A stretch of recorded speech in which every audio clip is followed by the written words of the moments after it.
আসসালামু আলাইকুম। আজ ২৭ এপ্রিল ২০২৬ সোমবার। শুরু করছি চেঞ্জ টিভি প্রতিদিনের গল্প অনুষ্ঠান। দর্শক, আপনাদের সঙ্গে রয়েছি আমি মাহির দাইয়ান। শুরুতেই সংবাদ শিরোনাম। ইরানের ইস্যুতে যুক্তরাষ্ট্রের বিরুদ্ধে চীন ও রাশিয়ার হুমকি। শাহজালাল বিমানবন্দর উড়িয়ে দেওয়ার হুমকি, রেড অ্যালার্ট জারি। হাসিনাকে বন্দী করেছিলেন ব্রিগেডিয়ার জেনারেল আমান আজমি। শুরুতেই ইরান প্রসঙ্গ।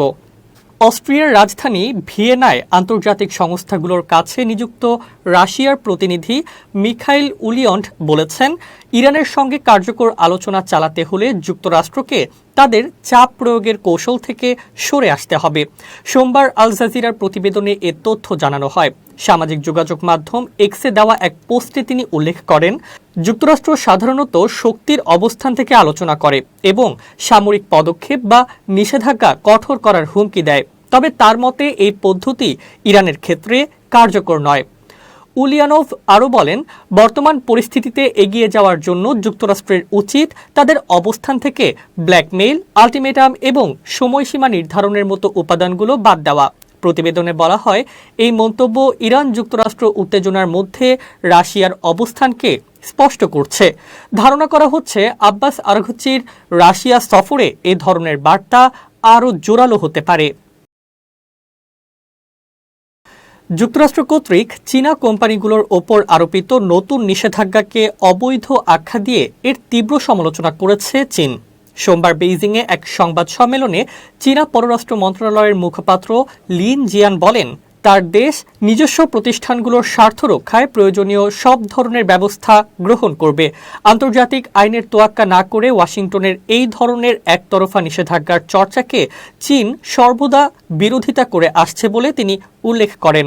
রিয়াজ উল খলিকের প্রতিবেদনে জানানো হয়েছে, এই নিষেধাজ্ঞার ফলে দুই পরাশক্তির বাণিজ্যিক ও রাজনৈতিক সম্পর্কে নতুন করে উত্তেজনা দেখা দিয়েছে।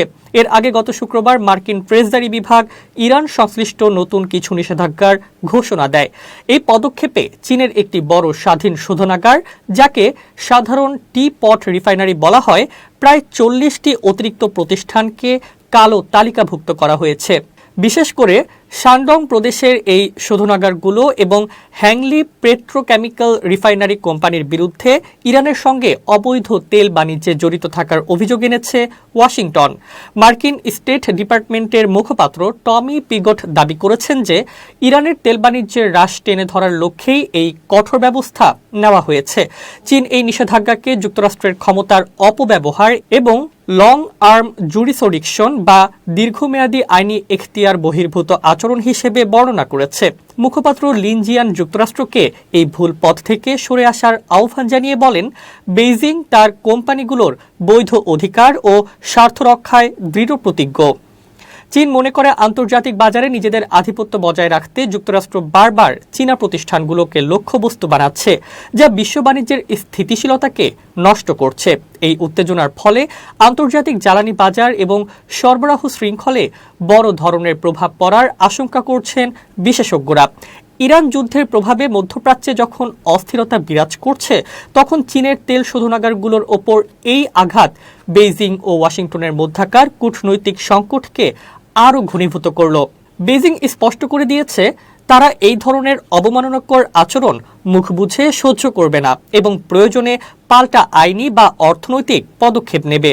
মূলত ইরানের তেলের অন্যতম প্রধান ক্রেতা হিসেবে চীনের ওপর চাপ সৃষ্টির লক্ষ্যেই ট্রাম্প প্রশাসন এই কৌশলী পথ বেছে নিয়েছে। এখন দেখার বিষয় হল, আগামী 14 মে চীনের প্রেসিডেন্ট শি জিনপিং এর সঙ্গে ডোনাল্ড ট্রাম্পের নির্ধারিত বৈঠকে এই নিষেধাজ্ঞা ও জ্বালানি বাণিজ্যের বিষয়টি কিভাবে সমাধান করা হয়। ইরানের সঙ্গে যুদ্ধ শুরুর দিকে সংযুক্ত আরব আমিরাতকে রক্ষায় সেখানে নিজেদের আকাশ প্রতিরক্ষা ব্যবস্থা আয়রন ডোম মোতায়েন করেছিল ইসরায়েল। এছাড়া এটি পরিচালনার জন্য দেশটিতে বেশ কয়েকজন সেনাও পাঠিয়েছিল তেল আবিব। মার্কিন সংবাদ মাধ্যম এক্সিওসের এক প্রতিবেদনে এ তথ্য জানানো হয়। ইসরায়েলি ও মার্কিন কর্মকর্তাদের বরাত দিয়ে সংবাদ মাধ্যমটি জানায়, ইসরায়েল ও যুক্তরাষ্ট্রের বাইরে অন্য কোনো দেশে আয়রন ডোম পাঠানোর ঘটনা এটি প্রথম। যুক্তরাষ্ট্র ইসরায়েল বনাম ইরান যুদ্ধ চলাকালে সংযুক্ত আরব আমিরাতের ওপর ক্রমাগত হামলা চালায় তেহরান। আমিরাতের প্রতিরক্ষা মন্ত্রণালয়ের তথ্য অনুযায়ী ইরান দেশটিতে প্রায় 550টি ব্যালিস্টিক ও ক্রুজ ক্ষেপণাস্ত্র এবং 2200 এর বেশি ড্রোন ছুড়েছে। এর ফলে এই যুদ্ধে ইসরায়েল সহ এই অঞ্চলের অন্য সব দেশের তুলনায় আরব আমিরাতকেই সবচেয়ে বেশি হামলার লক্ষ্যবস্তু হতে হয়েছে। পুরো যুদ্ধ জুড়ে এই অঞ্চলে থাকা মার্কিন ঘাঁটিগুলোতে হামলার হুমকি দিয়ে আসছিল ইরান। এরই অংশ হিসেবে তারা উপসাগরীয় দেশগুলোর ওপর ব্যাপক ক্ষেপণাস্ত্র হামলা চালায়। পাশাপাশি ইরান হরমুজ প্রণালীও বন্ধ করে দেয়, যা জ্বালানি তেল ও প্রাকৃতিক গ্যাস সরবরাহের অন্যতম প্রধান পথ হিসেবে পরিচিত। সংযুক্ত আরব আমিরাতকে লক্ষ্য করে ছোড়া বেশিরভাগ ক্ষেপণাস্ত্র ও ড্রোন আকাশেই ধ্বংস করে দেওয়া সম্ভব হলেও বেশ কিছু ক্ষেপণাস্ত্র সামরিক ও বেসামরিক লক্ষ্যবস্তুতে আঘাত হানে। প্রতিবেদনে বলা হয়েছে, এই পরিস্থিতির মুখে বাধ্য হয়েই মিত্রদের কাছে সহযোগিতা চায় আবুধাবি। ইসরায়েলি কর্মকর্তাদের বরাত দিয়ে এক্সিওস জানিয়েছে, সংযুক্ত আরব আমিরাতের প্রেসিডেন্ট মোহাম্মদ বিন জায়েদ আল নাহিয়ানের সঙ্গে এক ফোন আলাপের পর ইসরায়েলের প্রধানমন্ত্রী বেঞ্জামিন নেতানিয়াহু এই প্রতিরক্ষা ব্যবস্থা মোতায়েনের নির্দেশ দেন। বলা হচ্ছে, এই আয়রন ডোম ব্যবস্থাটি ইরানের ছোড়া ডজন খানিক ক্ষেপণাস্ত্র মাঝ আকাশেই ধ্বংস করে দিয়েছে। 2020 সালে স্বাক্ষরিত আব্রাহাম অ্যাকর্ডস এর মাধ্যমে ইসরায়েল ও সংযুক্ত আরব আমিরাতের মধ্যে কূটনৈতিক সম্পর্ক স্বাভাবিক হয়। দুই দেশের এই সম্পর্কের নেপথ্যে অন্যতম প্রধান কারণ ছিল ইরানের দিক থেকে আসা অভিন্ন হুমকি। গত 28 ফেব্রুয়ারি যুদ্ধ শুরু হওয়ার পর থেকে ইসরায়েল ও আমিরাতের কর্মকর্তারা জানিয়েছেন যে দুই দেশ সামরিক ও রাজনৈতিকভাবে নিবিড় সমন্বয়ের মাধ্যমে কাজ করছে। এমনকি উপসাগরীয় দেশগুলোর জন্য হুমকি স্বরূপ স্বল্প পাল্লার ক্ষেপণাস্ত্রগুলো ধ্বংস করতে যুদ্ধ চলাকালে দক্ষিণ ইরানে অভিযান চালিয়েছে ইসরায়েলি বিমান বাহিনী। প্রতিবেদন অনুযায়ী দুই দেশের কর্মকর্তারাই এখন বলছেন যে তাদের এই অংশীদারিত্ব বর্তমানে নজিরবিহীন উচ্চতায় পৌঁছেছে। তবে এতে আরও উল্লেখ করা হয়েছে, ইসরায়েল যখন নিজে ব্যাপক হামলার মুখে ছিল তখন দেশের বাইরে ক্ষেপণাস্ত্র প্রতিরক্ষা ব্যবস্থা পাঠানোর এই সিদ্ধান্ত খোদ ইসরায়েলিদের মধ্যেই ক্ষোভের সৃষ্টি করতে পারে। এক্সিওস আরও জানিয়েছে, আরব আমিরাতের মাটিতে ইসরায়েলি সেনার উপস্থিতি সে দেশের অভ্যন্তরীণ রাজনীতির জন্য স্পর্শকাতর বিষয় হয়ে উঠতে পারে। তবে প্রতিবেদনে উদ্ধৃত এক জ্যেষ্ঠ আমিরাতি কর্মকর্তা বলেছেন, যুদ্ধের সময় ইসরায়েল যে সহায়তা করেছে সংযুক্ত আরব আমিরাত তা কখনোই ভুলবে না। দর্শক, এবার দেশের খবর। দেশের গুরুত্বপূর্ণ স্থাপনায় জঙ্গি হামলার সতর্কতার জারিতে রাজধানীর হজরত শাহজালাল আন্তর্জাতিক বিমানবন্দর সহ দেশের সব বিমানবন্দরে নিরাপত্তা জোরদার করা হয়েছে। বিশেষ করে শাহজালাল বিমানবন্দরের গুরুত্বপূর্ণ সকল স্থানে বাড়ানো হয়েছে নজরদারি। সোমবার বিমানবন্দর সংশ্লিষ্ট সূত্র এই তথ্য নিশ্চিত করেছে।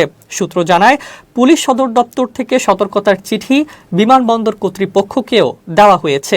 চিঠি পাওয়ার পরপরই বেসামরিক বিমান চলাচল কর্তৃপক্ষ উচ্চমাত্রার সতর্কতা জারি করে।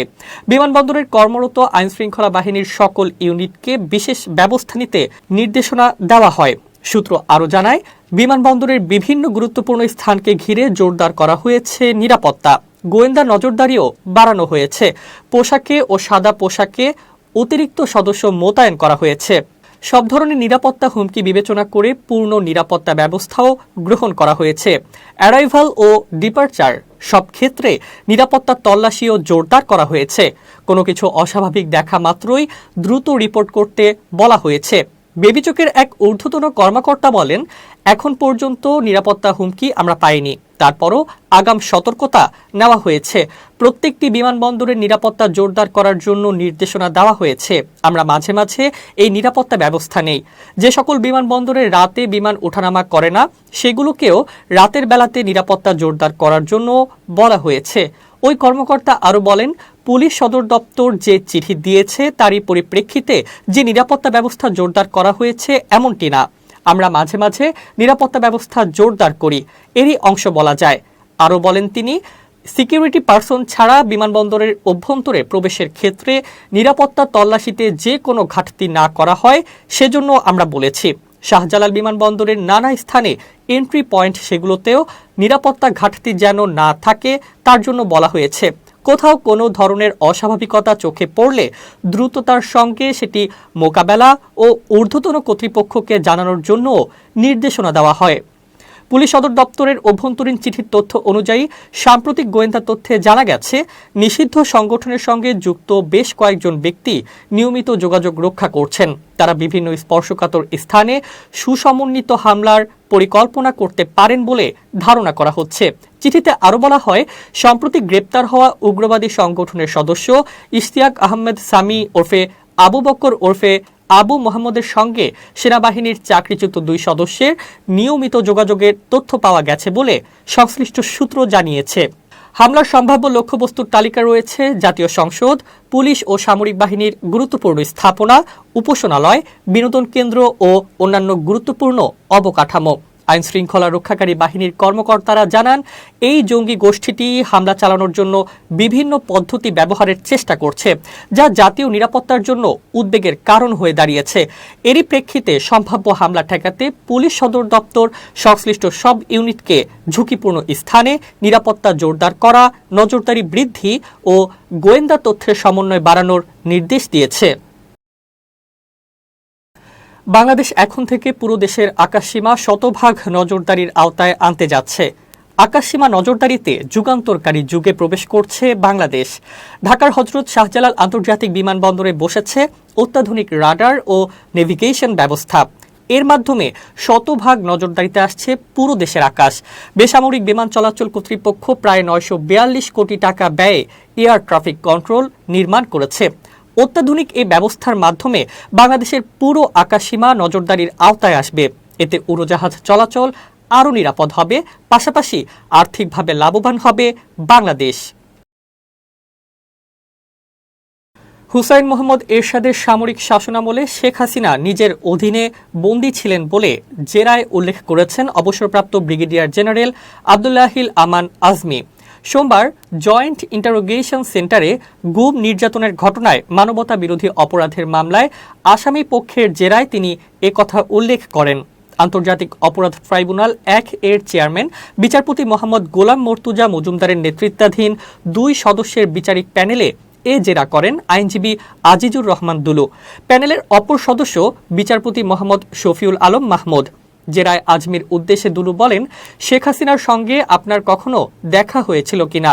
জবাবে আজমি বলেন, 1983 সালে শেখ হাসিনার সঙ্গে আমার কয়েকবার দেখা হয়েছিল। হুসাইন মোহাম্মদ এরশাদের সামরিক শাসনামলে হেয়ার রোডের একটি বাড়িতে আমি আমার কোম্পানি সহ থাকতাম। ওই সময় মার্শাল ল দায়িত্ব পালন করতাম। তখন ওই বাড়িতে শেখ হাসিনা, মতিয়া চৌধুরী ও সাহারা খাতুনকে বন্দী করে কয়েকদিন আমার অধীনে রাখা হয়েছিল। মানবতা বিরোধী অপরাধের এ মামলায় ক্ষমতাচ্যুত প্রধানমন্ত্রী শেখ হাসিনা সহ মোট আসামি 13 জন। এর মধ্যে গ্রেপ্তার রয়েছেন 3 জন। তাদের আজ সকালে ঢাকার সেনানিবাসের সাব জেল থেকে ট্রাইব্যুনালে হাজির করা হয়। গ্রেপ্তারে আসামিরা হলেন ডিজিএফআই এর সাবেক পরিচালক major general Sheikh Mohammad Sarwar Hossain, brigadier general Mohammad Mahbubur Rahman Siddiqui ও ব্রিগেডিয়ার জেনারেল আহমেদ তানভীর মাঝহার সিদ্দিকী। তাদের হয়ে আইনি লড়াই করছেন দুলু। নেত্রকোনা 5 আসনে জামায়াতের সংসদ সদস্য মাসুম মোস্তফার গাড়িতে হামলার ঘটনায় শৃঙ্খলা ভঙ্গের অভিযোগে বিএনপি ও এর সহযোগী সংগঠন ছাত্রদলের 3 নেতাকে বহিষ্কার করা হয়েছে। পৃথক প্রেস বিজ্ঞপ্তিতে এ তথ্য জানানো হয়। বিএনপির কেন্দ্রীয় কার্যালয় থেকে এক বিজ্ঞপ্তিতে বলা হয়, সন্ত্রাস, নাশকতা ও শৃঙ্খলা বিরোধী কর্মকাণ্ডে জড়িত থাকার অভিযোগে নেত্রকোনার পূর্বধলা উপজেলা বিএনপির যুগ্ম আহ্বায়ক ইশতিয়াক আহমেদ বাবুকে দলের প্রাথমিক সদস্য পদ সহ সব পদ থেকে বহিষ্কার করা হয়েছে। বিজ্ঞপ্তিতে বিএনপির সিনিয়র যুগ্ম মহাসচিব অ্যাডভোকেট রুহুল কবির রিজভীর স্বাক্ষর যুক্ত রয়েছে। অন্যদিকে ছাত্রদলের কেন্দ্রীয় সংসদের এক বিজ্ঞপ্তিতে জানানো হয়, সাংগঠনিক শৃঙ্খলা ভঙ্গের অভিযোগে নেত্রকোনা জেলা শাখার অধীনস্থ পূর্বধলা উপজেলা ছাত্রদলের সদস্য সচিব সাজু আহমেদকে তার পদ থেকে এবং সাবেক যুগ্ম আহ্বায়ক সুলাইমান কবিরকে প্রাথমিক সদস্য পদ থেকে বহিষ্কার করা হয়েছে। ছাত্রদলের সভাপতি রাকিবুল ইসলাম রাকিব ও সাধারণ সম্পাদক নাসির উদ্দিন নাসির এই সিদ্ধান্ত অনুমোদন করেন। একই সঙ্গে সংগঠনের সব পর্যায়ের নেতাকর্মীদের বহিষ্কৃতদের সঙ্গে কোনো ধরনের সাংগঠনিক সম্পর্ক না রাখার নির্দেশ দেওয়া হয়েছে।